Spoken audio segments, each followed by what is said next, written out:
예수님께서 제자들과 함께 길을 가시다가 가면서 맹인된 사람을 봤습니다. 그 맹인을 보면서 제자들이 예수님께 질문을 던집니다. 예수님, 이 사람이 나면서도 맹인이 되었는데 누구의 죄입니까? 본인의 죄입니까? 아니면은 부모님의 죄입니까? 이렇게 질문을 던집니다. 이 질문 속에는 맹인은 다 죄인이라는 이런 전제가 되어 있습니다. 맹인은 죄인이다, 이런 생각이기 때문에 이 죄가 본인의 죄입니까? 부모의 죄입니까? 이렇게 묻고 있습니다. 우리가 신학에서 인과응보적인 해석이라 그렇게 얘기하는데, 이 인과응보적인 해석이라는 것은 선행을 하면은 선한 결과가 있고 악을 행하면은 악한 결과가 있다. 성경 말씀대로 심은 대로 선을 심으면 선한 것이 나고 악을 심으면 악한 것이 난다. 그런 것이 바로 인과응보적인 해석입니다. 우리 그 구약 성경 욥기를 보게 되면 이 인과응보적인 해석이 확실하게 드러납니다. 욥이 고난을 당하니까 하루아침에 당황하잖아요. 세상말로. 그러니까 친구들이 욥을 위로하기 위해서 찾아왔습니다. 그러면서 친구들이 계속 주장하는 게 뭐냐면, 네가 이렇게 고난당하는 것은 네가 죄를 지었기 때문이다. 너가 만약에 죄를 안 지었더라면 이런 고난을 안 당하는데 죄를 지었기 때문에 지금 벌 받는 거다. 계속 이렇게 얘기하죠. 욥은 거기에 대해서 부정합니다. 아니다. 물론 내가 하나님 앞에 죄를 짓지만 내가 이렇게 망가질 만큼 이렇게 고난을 당할 만큼 내가 죄를 짓는 건 아니다. 욥 입장에서 하나님께서 욥을 가리켜서 동방의 의인이다, 그렇게 인정을 했습니다. 그런데도 불구하고 친구들은 계속해서 너 아직도 정신 못 차렸구나, 너는 죄의 결과를 이렇게 당하는 거다, 계속 이제 그러면서 하나님 빨리 회개해라, 이걸 이제 하는 친구들의 모습을 볼 수가 있습니다. 이게 이제 인과응보적인 해석이라 그러는데, 이게 유태인의 믿음입니다. 유태인들도 예를 들어서 맹인으로 태어났다, 아니면 뭐 문둥병에 걸렸다, 아니면 뭐 가난하다 이러면은 그 전부가 죄의 결과로 해석을 해버립니다. 죄를 지었기 때문에 문둥병자가 되어서, 죄를 지었기 때문에 가난하고, 죄를 지었기 때문에 맹인이 되는 거다, 이렇게 해석하는. 그래서 그런 사람들을 동정을 하지 않습니다. 불쌍하게 여기지 않습니다. 왜? 지가 잘못했으니까, 죄를 지었으니까 벌 받은 건데 뭘 동정하느냐. 그런 식이 바로 유태인들의 사상이고 믿음입니다. 이게 굉장히 과거적인 해석이죠. 과거에 일어난 일들, 과거를 기준으로 해서 오늘 지금 현재 일을 판단하고 해석하는 것이 이제 과거적인 해석이라고 하는데, 오늘 현대인들 가운데, 우리 가운데서도 이런 일들은 참 많습니다. 지금 내 앞에 일어나는, 아니면 누구 앞에 일어나는 그런 현 상황들을 보면서 과거를 들먹이면서 자꾸 과거에서 그 원인을 찾으려고 합니다. 그래서 누가 뭐 잘못되면은, 아이고 내가 전생에 죄를 많이 지어서 이렇게 세상 사람은 그럽니다. 뭔가 자기가 많이 의혹당하면은 내가 전생에 죄가 많아서 이렇게 얘기하죠.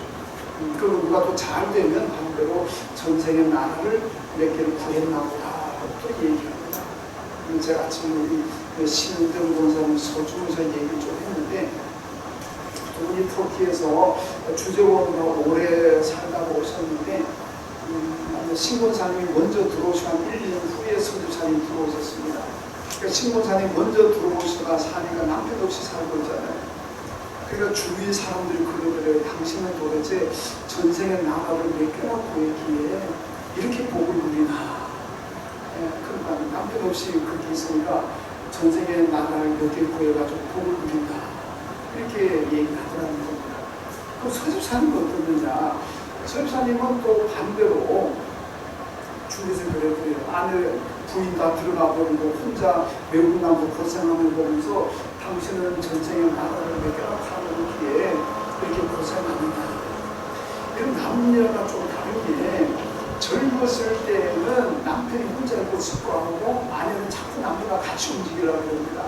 나이가 들면 반대가 됩니다. 나이가 들면 남편은 자꾸 아내들과 같이 있으려고 아내들 의지하려고 그러고, 아내는 반대로 남편이 그러니까 싫어가지고 혼자 있기를 원하고. 이게 이제 남자와 여자의 이제 좀 차이점인데, 그러다 보니까 그런 얘기가 나오는 것 같아요. 제가 감사히 저는 제 아내는 아마 전생에 나랑 수백 개 말아보는 것 같아요. 저는 한 번도 떨어져 산 적이 없고 요즘 같은 하루 밥 3끼를 집에서 꼬박꼬박 먹습니다. 서주사님하고 회사 다니니까 하루에 한 끼도 집에서 먹을까 말까 할 거예요. 근데 저는 하루 밥 3끼 꼭 집에서 먹거든요. 그리고 제 아내는 아마 전생에 나랑 몇 개나 말아보는 있지 않느냐 싶은데 이게 참 이 해석이 뭐냐면은 이게 이제 과거 지향적인 해석입니다.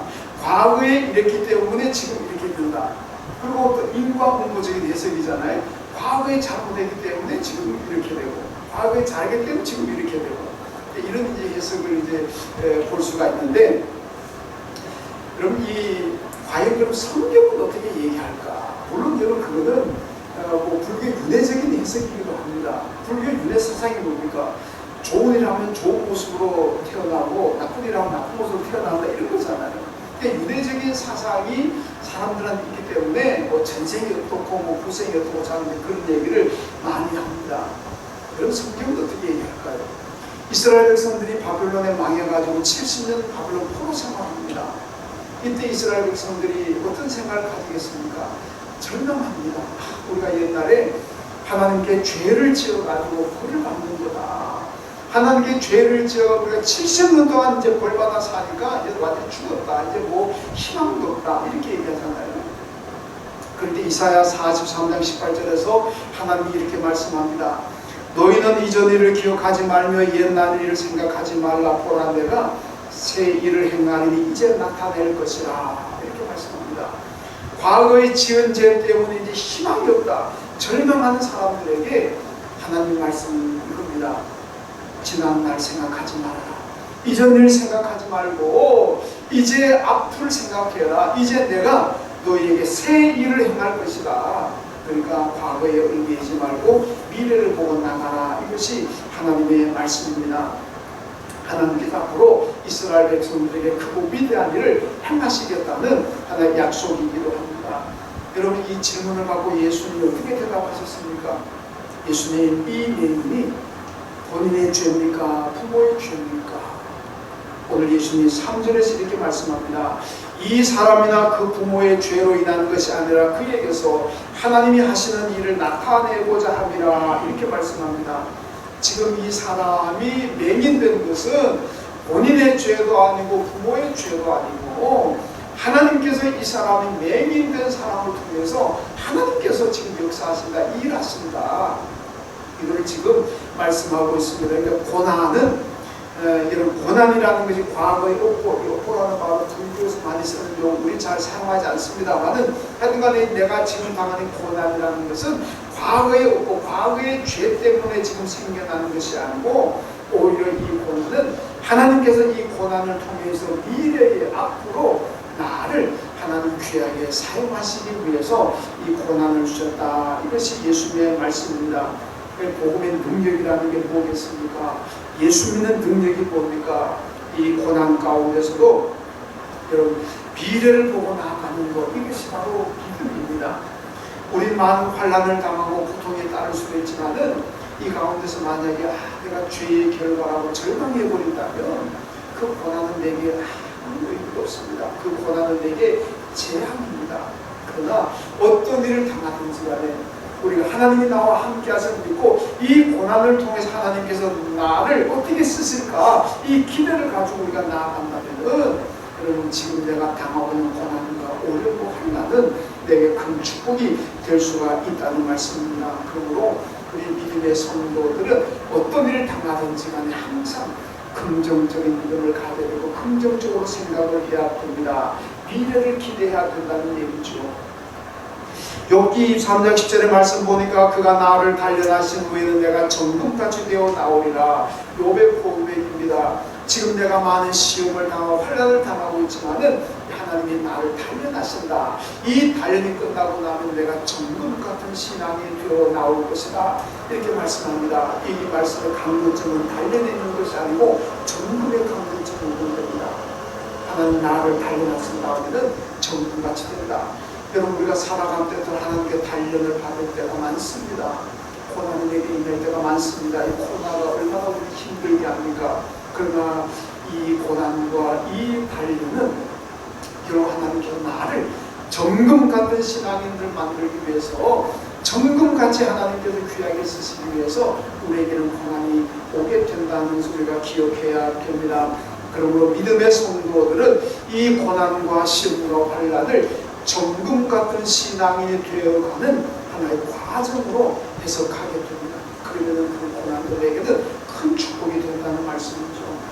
이스라엘 백성들이 출애굽해가지고 광야 40년 광야 생활하는데 얼마나 힘듭니까? 얼마나 큰 고통이겠습니까? 이걸 우리가 어떻게 해석할까? 여러분, 성경은 두 가지로 해석합니다. 한쪽에서는 그들의 불신앙한 죄의 결과로 해석하는, 벌받았다고 해석하는 것이고, 또 한쪽에서는 훈련을 해석합니다. 하나님께서 훈련을 시켜가 더 좋은 축복을 위해서 이렇게 훈련하신다, 그렇게 말씀하는데, 민수기 14장 34절에 보면은 40년간 너희 죄를 담당할지니 죄를 지으면 어떻게 되는지를 알게 하리라, 이렇게 말씀하죠. 그래서 이 말씀대로 보면 광야 40년은 하나님의 벌입니다. 너가 죄를 지으면 어떻게 벌받는지 40년 동안 한번 경험해 봐라, 이거고, 신명기 8장 16절에 가게 되면은 너를 낮추시면 너를 시험하사 마침내 내게 복을 주려 하시니라, 이렇게 말씀하죠. 신명기에서는 너의 광야 40년은 하나님께서 너희들에게 복을 주시기 위해서 훈련하시고 연단하시는 그런 기회라, 이렇게 말씀하고 있습니다. 이런 똑같은 상황인데 우리가 어떻게 해석하는 것이 복이겠습니까? 내가 하나님께 벌받았구나, 그렇게 생각하면 하나님이 원망스럽고 하나님께 불평이 나고 내 정신적, 육체적 건강 파헤칩니다. 내게 아무 유익이 없습니다. 그렇지만은 내가 당하는 어려움과 시련과 그 환난과 고통을 하나님께서 나를 연단하시는구나, 더 큰 복을 주시기 위해서 정금 같은 신앙인 되기 위해서 나를 훈련하시는구나, 그렇게 생각하고 그렇게 받아들이면은 그것도 내게는 큰 복이 될 수 있다는 말씀입니다. 그러면 하나님께 감사가 있고 또 소망이 있습니다. 이런 성도, 이런 믿음을 우리가 가져야 됩니다. 그런데 이런 믿음은 어떻게 우리가 가질 수가 있습니까? 여러분, 항상 긍정적인 생각을 해야 됩니다. 부정적인 생각해봐야 되는 게 없습니다. 항상 긍정적으로. 로마서 8장 18절 말씀 보니까 생각한데 현재 고난은 장차 우리에게 나타날 영광과 좋게 비교할 수 없다, 이렇게 바울이 고백하고 있습니다. 이런 바울이 엄청난 고난을 당한 사람인데, 이 고난은, 지금 내가 많은 고난을 당하지만 이 고난은 장차 내가 하나님께 받게 될 영광과 비교한다면 이 고난은 아무것도 아니라는 겁니다. 여러분, 세상 말로 세 발의 피라고 그랬죠. 조독지혈이라고 그랬죠. 아무것도 아니라는 겁니다. 그러면 바울이 고난 당하는 것이 작은 거냐? 아닙니다. 엄청나게 많은 고난을 당했습니다. 고린도후서 11장 말씀 보면 옥에 갇히고 매도 맞고 죽을 뻔하였고 40에 하나 감한매를 5번 맞았고 3번 태장으로 맞았고 돌에 맞았고 3번 파손하고 일주일 동안 깊은 바다에서 지냈다. 그 태장이라는 것은요, 이 회초리에 그 끝에 납을 달고 쇠털을 답니다. 그런 걸 하나 때려버리면 치면은 그냥 그 쇠로 된 줄이 그냥 내 온몸을 감아버립니다. 그러면 살짝 나갑니다. 얼마나 고통이었습니까? 우리가 생각하지 못한 이 많은 고난을 당했습니다. 이 고난 가운데 바울이 뭐라고 하면, 그러나 내가 지금 당하는 고난과 고통이 큰 거지만 그러나 장차 내게 주신 하나님의 영광스러운 축복과 비교한다면은 아니라는 겁니다. 이게 뭡니까? 미래를 보고 있잖아요. 이 고난도 미래를 바라보니까 그 하나님에게 감사하다. 이게 바로 긍정적인 믿음입니다. 모든 고난도 긍정적으로 생각한다는 거죠. 여러분, 히틀러 당시 유대인 심리학자로 활동했던 빅터 프랭클 박사라는 분이 이런 말을 했습니다. 고난 가운데서 삶을 포기한다면, 고난 가운데서 절망한다면 그 고난은 그 사람에게 저주입니다. 그러나 고난 가운데서도 그 고난의 의미를 깨닫는다면 그 고난은 그 사람에게 큰 복입니다. 이렇게 얘기해서 어떻게 보면 상식적인 얘기 아니겠습니까? 고난 가운데 내가 절망해버린다면 그 고난은 내게 저주입니다. 그러나 고난 가운데서 하나님이 역사한다는 걸, 하나님께서 내게 더 큰 믿음, 더 큰 복을 주시기 위해서 이 고난을 주셨다고 해석하고 받아들인다면 그 고난은 그 사람에게 굉장한 축복이라는 말씀입니다. 민수기 14장에 보니까 우리가 잘 아는 대로 가난을 전파하고 12사람이 정탐꾼이 와서 보고하는 장면이 나오잖아요. 앞에 10사람이 보고한, 부정적인 보고한. 그러니까 그 소리를 듣고 10사람뿐만 아니라 온 백성들이 절망합니다. 하나님 앞에 원망하고 야단합니다. 이게 우리가 죽는구나. 애굽에서 죽으면 무칠 내장지로 없어서 여기 데려 나와서 광야에 다 죽이려고 하느냐 그러면서 하나님을 원망하고 모세를 원망합니다. 근데 그 사람들 어떻게 되었습니까? 죽었어요. 가나안 못 들어갔습니다. 그런데 여호수아 갈렙 이 두 사람은 긍정적으로 보호하잖아요.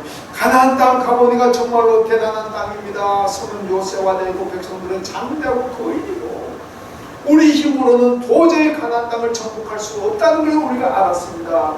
그런데 우리에게는 하나님이 있습니다.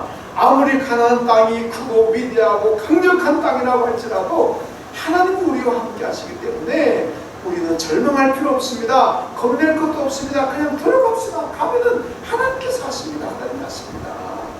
얼마든지 정복할 수가 있습니다. 이 긍정적인 믿음이잖아요. 결국 하나님은 이 두 사람이 긍정적인 믿음을 가진 사람들을 통해서 이스라엘을 가나안 땅 들어가게 만드셨고 가나안 땅 정복하게 만들었습니다. 하나님은 부정적인 사람과 함께하지 않습니다. 부정적인 사람을 도우지 않습니다. 언제나 어떤 환난 가운데서도 긍정적인 믿음을 가지고 하나님 믿고 나가는 그런 사람들과 일하시고 그런 사람을 통해서 하나님의 위대한 역사를 이루어 가신다는 말씀입니다. 고린도후서 12장 10절에 바울이 뭐라고 그러니까 나는 약할 때가 오히려 강합니다. 이 기도, 이 고백할 때가 바울이 육체적인 가시적인 힘들 때입니다. 육체적인 가시는 바울이 가진 질병을 얘기하는데 어떤 질병인지 잘 모르겠습니다만은 하여튼 바울이 괴롭고 힘들게 하는 질병을 가지고 있었습니다. 그래서 바울이 기도하기 하나님 이 질병을 좀 없애 주십시오. 고쳐 주십시오. 그럼 내가 정확히 살겠습니다. 하나님 뭐라고 합니까? 내 은혜가 내게 족하다. 지금 내 상태가 좋다는 겁니다. 왜 그렇습니까? 너가 지금 육체의 가시를 가지고 있기 때문에 나에게 기도하고 나를 의지하지 않느냐. 너가 만약 육체의 가시가 없어지고 몸이 건강해지고 너에게 부족함이 없이 완전하게 된다면 너는 나에게 기도하지 않을 수도 있다는 겁니다. 그럼 그건 곧 약하게 되는 겁니다. 여러분 우리는 어떤 문제를 가지고 있든지 간에 하나님께 기도하고 하나님을 의지할 때 그때가 내가 강한 겁니다. 부족함이 없이 아쉬움이 없이 내가 다 갖추고 있다면 하나님께 기도하지 않습니다. 하나님을 의지하지 않잖아요. 그러면 그때는 나는 약한 겁니다. 하나님은 우리 강하게 만드십니다. 그래서 누구에게나 다 기도처럼 기도해요. 기도의 꿈을 가지게 하시려는 하나님의 은혜입니다. 그리고 우리가 은혜로 받아들여야 된다는 겁니다.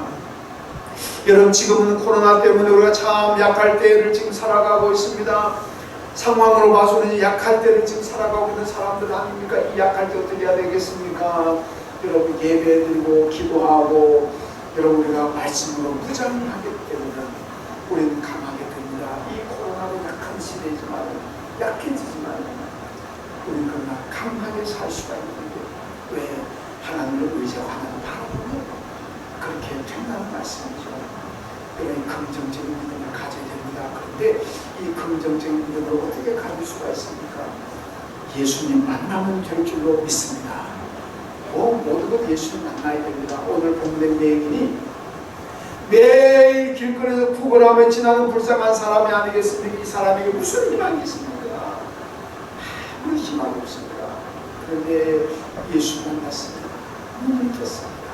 이제는 정말 희망 가운데 그동안 보지 못했던 이 세상을 보게 되고 살아가니까 얼마나 희망 있는 삶이 되겠습니까? 소망을 갖습니다.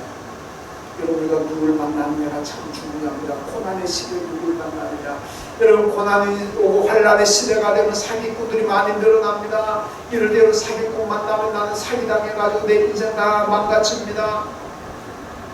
여러분, 이 고난이 왔다고 세상 사람들 만나가지고 맨날 술잔 주고받으면서 술 마시면서 백날 고민하고 술 마시면서 백날 읊어봐야 그게 나한테 무슨 일이 있습니까? 술만 제가 밤에도 운동하느라고 그렇다 보면요, 술도 앞에 내가 술 마시면서 뭔 얘기하는지 모르지만은 보면 진지해 보이기도 하고 그래서 얘기하는 사람들 보면요, 아마 그 가운데는 자기의 어려움을 하소연하고 고민을 털어놓기도 하고 그런 사람이 있을 겁니다. 제가 가다가 서서 들어보진 않았지만요. 그러니까 해결이 됩니까? 술 마시면서 고민 털어놓는다고 해결이 됩니까? 괜히 시간 낭비고 돈 낭비고 몸만 망가지는 거죠. 여러분, 싹고 목자 만나면 내 영혼이 죽습니다. 그러므로 우리는 이 고난의 시대에 내 삶에 고난이 임했다면 어떻게 해야 되겠습니까? 예수 만나야 됩니다. 예수 만나면 그 예수 그리스도가 나에게 소망을 주시고 내가 긍정적으로 생각하게 만듭니다. 그러면 내 삶이 회복된다는 겁니다. 여러분, 예수님을 예배를 통해서 만나고 기도를 통해서 만나고 말씀을 통해서 만나야 됩니다. 그러면 내가 예수의 능력을 입고 긍정적으로 변화가 될 수 있습니다. 요한복음 14장 6절 말씀, 내가 곧 길이요 진리요 생명이다, 예수님 말씀합니다. 여러분, 얼마나 지금 어렵습니까? 어떤 길을 가야 될지 참 어렵습니다만은 예수님이 우리의 길이 되시고 진리가 되시고 생명이 되십니다. 그 예수 따라가고 그 예수 바라보고 가면 그곳이 안전한 길이고 구원의 길이고 축복의 길이고 영생의 길인 줄로 믿습니다. 열왕기하 1장 보면요, 아람 군대가 도단섬에 있는 엘리사를 포위해가지고 엘리사 잡으려고 하는 장면이 나옵니다. 왜 이렇게 하느냐면 아람 왕이 자기 참모들을 모아놓고 이스라엘을 어떻게 칠까, 어떻게 전쟁할까 이거 의논하면서 그 다음날 되면 이스라엘 왕이나 알아봅니다. 그리고 미리 이스라엘 대비해버리고 준비해버리고, 그러니까 자기 계획이 팍팍했습니다. 그러니까 왕이 뿔나가지고 참모들을 모아놓고 도대체 우리 가운데 간첩이 어느 놈이냐, 누가 스파이냐, 누가 이스라엘 왕이 보낸 첩자가 누구냐, 빨리 색출해내라. 그때 한 신하가 얘기하는데, 임금님, 우리 가운데 이스라엘의 첩자가 있는 것이 아니고 이스라엘에는 엘리사라는 위대한 예언자가 있습니다. 그 예언자는 임금께서 침실에서 하는 얘기까지도 다 압니다. 그러니까 임금은 뿔랍니까? 그래? 그놈 잡아와라. 어디 있느냐? 도단성에 있습니다. 빨리 잡아와라. 그래가지고 아람 군대가 도단성을 쫙 포위해서 엘리사 잡으려고 합니다. 아침에 사환이 나가보니까 아람 군대가 포위에서 올라옵니다. 기겁내가 들어가가지고 엘리사는 지금 죽었습니다. 우린 죽었습니다. 걱정 못합니다. 그때 엘리사가, 야 이놈아, 아람 군대만 보이고 하나님이 보낸 불말과 불명은 보이지 않느냐, 다시 한번 나가봐라. 그 다음에 나가봤더니 도단성을 하나님이 보낸 불말과 불명을 다 지켜주고 있습니다. 그때 안심하죠. 근데 아람 군대는 어떻게 됐겠습니까?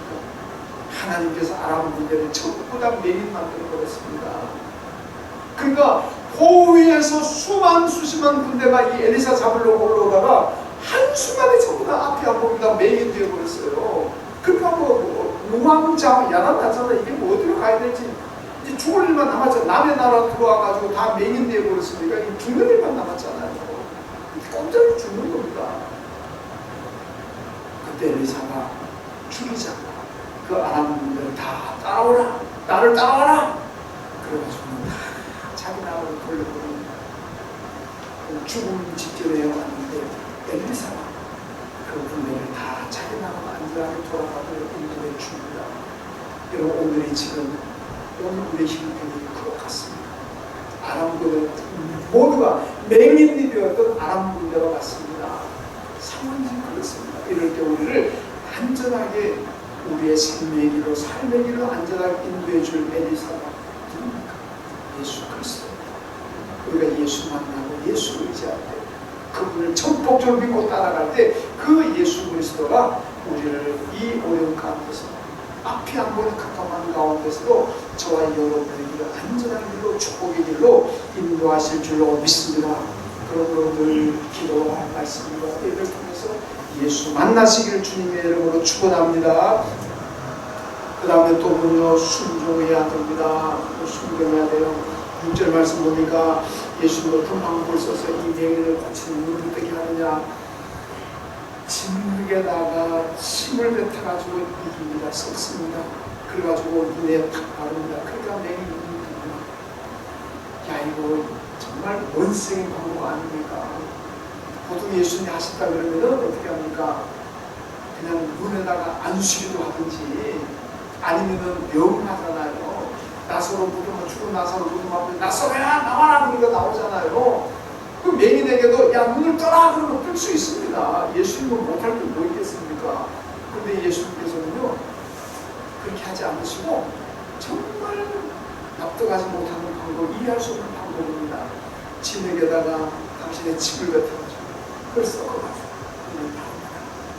복에 따라서 참 지중하게 붙이는 뭐 그렇게도 생각할 수 있지 않겠습니까? 그러고 난 다음에 가서 씻으라. 가서 씻을 때 나았다. 만약에 그 예수님 고치는 방법을 보고 무슨 이런 방법을 쓰느냐고 만약 그렇게 했더라면, 안 씻었다, 난 못 씻겠다, 무슨 이런 방법이 있냐 그랬더라면 여러분 그런 기적은 일어나지 않았습니다. 순종하니까 기적이 일어났다는 겁니다. 여러분 성경에 보면요, 초대교회든 구약시대든 기적이 얼마나 많이 나오는지 모릅니다. 그런데 오늘날은 왜 그런 기적이 안 일어납니까? 하나님은 똑같은 하나님입니다. 구약의 하나님도 똑같은 분이고 신약의 하나님도 같은 분이고 오늘 저와 여러분이 믿는 하나님도 다 똑같은 분입니다. 초대교회 영지주의라고 하는 나스틱이라는 영지주의자들은요, 구약의 하나님과 신약의 하나님은 다르다고 얘기하고 이단입니다. 구약의 하나님은 폭군이고 신약의 하나님은 사랑의 하나님이고, 그렇기 때문에 구약의 하나님 폭군인데 이건 때려 없애야 된다, 하나님 끌어내가지고 죽여야 된다, 이게 영지주의자들입니다. 신약의 하나님은 사랑의 하나님이기 때문에 그분을 우리가 믿어야 된다. 말도 안 되는 얘기입니다. 여러분 구약의 하나님이나 신약의 하나님이나 지금 우리가 믿는 하나님이나 동일하신 똑같은 하나님이십니다. 그런데 왜 그때는 기적이 많이 일어났는데 지금 왜 기적이 많이 일어나지 않습니까? 가뿐합니다. 순종을 하지 않기 때문에 그래요. 순종을 하기는 하는데 선택적으로 순종합니다. 계산해보고 계산기 두드려보고 요리도 따져보고 조리 따져보고, 그래서 내게 유익된다 싶으면 순종하고 아니면 안 합니다. 합리적이고 상식적이고 과학적이면 순종하고 비합리적이고 비과학적이고 비상식적이면 순종하지 않습니다. 요새 어느 시대인데 이런 걸 가지고 순종하라 그러냐? 순종하지 않습니다. 여러분은 완전한 순종이 아니라 그때마다 달라지는 그런 순종을 하기 때문에 여러분 기적이 안 일어나는 겁니다. 초대교회 같은 그런 기적이 일어나려면요 유불리를 따지지 않습니다. 그냥 하나님의 말씀이라면 그냥 순종하는 거예요. 취사 선택하는 순종이 아니라 완전 순종. 그럴 때 하나님 역사가 나타나고 기적이 나타나게 되는 겁니다. 여러분 베드로가 보세요. 밤새도록 고기 잡았는데 한 마리도 못 잡았습니다. 예수님께서 깊은 데가 던져라. 시간이 아침입니다. 낮입니다. 낮에는 고기가 잘 안 잡힙니다. 낮 시간이고, 그리고 베드로는 고기의 전문가입니다. 근데 자기가 한 마리도 못 잡았는데 예수는 비전문가입니다. 시간이 낮습니다. 그런데도 주님 말씀이기에 내가 순종하겠습니다. 상식적으로 납득할 수 없는 말씀이지만은 그래도 불구하고 그분을 다 정리했잖아요. 어떻게 그분 정리하는 게 얼마나 힘듭니까? 그런데도 주님 말씀이기에 순종하겠습니다. 가서 들렸더니 그물이 찢을 정도로 많이 잡았다. 이게 성경의 말씀입니다. 여러분 제자들 모두가 다 순종자들입니다. 나를 따라오고 말씀하셨을 때에 그들의 생계를 버렸습니다. 배와 그분은 그들의 생계입니다. 마태가 세무사에 앉아있을 때 자기 직장에서 생계를 이어준 직장입니다. 근데 이거 다 버리고 예하고 있다. 여러분 생계를 버리고 포기하고 예수를 따를 수 있습니까? 힘들잖아요. 근데 제자들은 그렇게 했습니다. 그러니까 제자들 통해 기적이 얼마나 많이 일어났습니다. 여러분 그들은 하나님 말씀에 전적으로 순종의 완전한 순종이었기 때문에 그들의 삶은 언제나 기적의 연속이었습니다. 구약성경 사무엘상 3장 1절 말씀 보면요, 이때는 여호와의 말씀이 희비하여 이상이 흔히 보이지 않았더라 이렇게 말씀합니다. 오늘 제목이 뭡니까? 희비를 일상으로 만듭시다. 희비라는 건 뭡니까? 잘 안 일어난다는, 정말 잘 안 일어나는 일이 희비입니다. 일상은 뭡니까? 늘 일어나는 거예요. 여기 말씀 보면요, 사무엘시대는 사사시대입니다. 이 사사시대 특징이 뭐냐? 여호와의 말씀이 희귀했다. 하나님 말씀에 순종하는 것이 희귀했던 시대입니다. 그러니까 이상이 보이지 않았다는 얘기입니다. 기적이 안 일어난다는 얘기예요.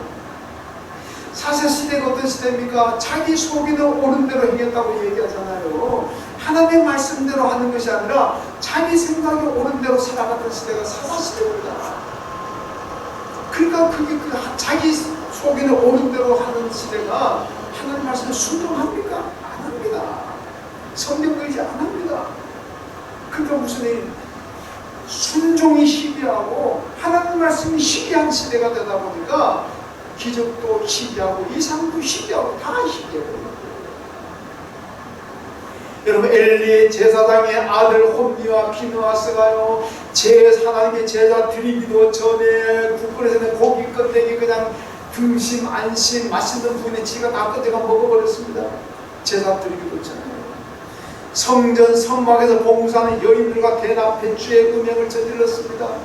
이게 얼마나 타락한 시대입니까? 제사장의 아들이 그랬다니까. 제사장의 아들. 그러니까 이 시대는요, 하나님의 말씀이 희귀한 시대였고 하나님께 순종하는 것이 희귀한 시대였고, 그 결과가 뭐로 나타납니까? 이상도 희귀하고 하나님의 축복도 희귀하고 기적도 희귀한 시대가 되어버렸습니다. 그러니까 법대로 빼앗기고 야단나버리잖아요. 여러분의 성도는 언제나 순종해야 됩니다. 그래야 긍정적인 믿음을 가질 수가 있습니다. 항상 긍정적인 믿음을 가지고 순종하게 되면 어떤 일이 일어납니까? 희귀하지 않습니다. 하나님의 축복이 희귀한 것이 아니라 일상이 되어버리는 거예요. 하나님의 기적이 희귀한 것이 아니라 일상이 되어버려요. 여러분 우리는 하나님의 축복도 하나님의 기적의 역사도 일상으로 만들어버려야 됩니다. 이게 희귀해가지고 평생 한 번 나올까 말까 할 정도로 10년에 한 번 나올까 말까 할 정도로 그런 축복, 그런 기적 가지고 산다면은 그게 뭐가 아름답습니까? 매일매일 하루도 몇 번씩 내게 은혜가 있고 하루도 몇 번씩 내게 축복이 있고 하루도 내게 기적 같은 삶이 일어난다면 이게 얼마나 큰 복이겠습니까? 엘리 제사장 시대, 사사 시대는 순종하지 않으니까 기적도 축복도 희귀한 시대가 되어서 순종이 희귀하니까 여러분들 지금 어려운 시대 지나고 코로나 때문에 힘들지만 이럴 때 여러분 순종이 희귀하게 만들면 안 됩니다. 순종이 일상화되어야 됩니다. 예배가 희귀하게 되면 안 됩니다. 1년에 몇 번 예배 드리고 한 달에 한두 번 예배 드리고 그러면 안 됩니다. 예배가 일상화되어야 되고 하나님 말씀에 순종이 일상화되어야 됩니다. 그러면은 하나님의 축복도 일상화될 것이고 은혜도 일상화될 것이고 하나님의 기적 같은 역사도 내 삶에서 일상화가 될 줄로 믿습니다. 여러분들은 모두가 순종하시고 긍정적인 믿음을 통해서 하나님 축복 기적 여러분의 삶 가운데 언제나 일상화되시기를 주님의 이름으로 축원합니다. 하나님 감사합니다. 어려운 시대 지나고 있습니다. 고난도 있고 시련도 있고 환난도 있습니다. 오늘 본문의 맹인처럼 이 고난이 있지만 그러나 부정적으로 생각하지 않게 도와주고 긍정적인 믿음을 가지고 내 이 삶을 통해 하나님이 어떻게 역사하시는지 기대하며 기도하는 저희가 되게 하시고 순종하게 하여 주옵소서. 순종이 희귀가 되지 않게 하여 주시고 일상이 되고 말미암아 우리 삶의 가운데서 축복도 일상이 되고 은혜도 일상이 되고 기적도 일상화될 수 있는 그런 삶을 우리 모두가 다 살게 하여 주옵소서. 예수님의 이름으로 기도하옵나이다. 아멘.